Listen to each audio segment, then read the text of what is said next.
So this continuation of part 3 of calculus 2 review, and the question involves trig substitution, and we use the integral involving square root of a squared minus x squared. We use a sine theta as what we will use in this question, and the other two which you need to use if you have integral involving the other radicals. So this integral, so we let x to be 2 sine theta because a is 2. So the derivative of x with respect to theta will be 2 cosine of theta.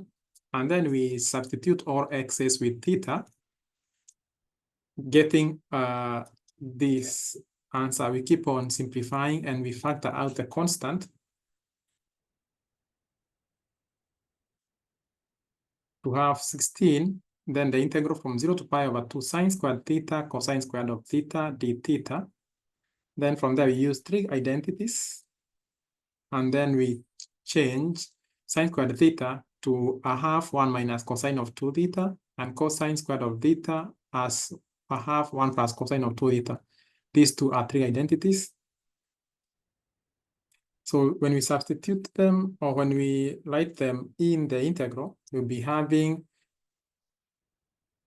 16 0 to pi over 2 a half 1 minus cosine of 2 theta multiplied by a half 1 plus cosine of 2 theta. Then we factor out a quarter because of a half times a half. So we have 16 over 4 outside of the integral sign to have 4. Then we integrate 1 minus cosine of 2 theta and 1 plus cosine of 2 theta. So this is the form of a minus b and a plus b. So a minus b, a plus b always results to whatever I'm writing, a squared minus b squared. So we have 1 minus cosine squared to theta, cosine squared of 2, cosine 2 theta squared, where we are squaring everything, we are squaring the whole of cosine of 2 theta. And again, using the same property of cosine of squared of an argument, as it is here. So be having 1 plus cosine 2 times that argument to have 1 half in parentheses 1 plus cosine of 4 theta. And then again, we substitute this 1 plus a half 1 plus cosine of 2 theta in this as two double asterisk, in that double asterisk. So we substitute this inside here to get 4 0 to pi over 2 1 minus a half 1 plus cosine of 2 theta in the parentheses with respect to theta.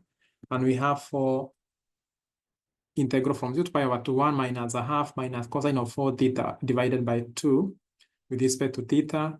And then that becomes, when we simplify, to a half 1 minus a half minus cosine of 4 theta over 2.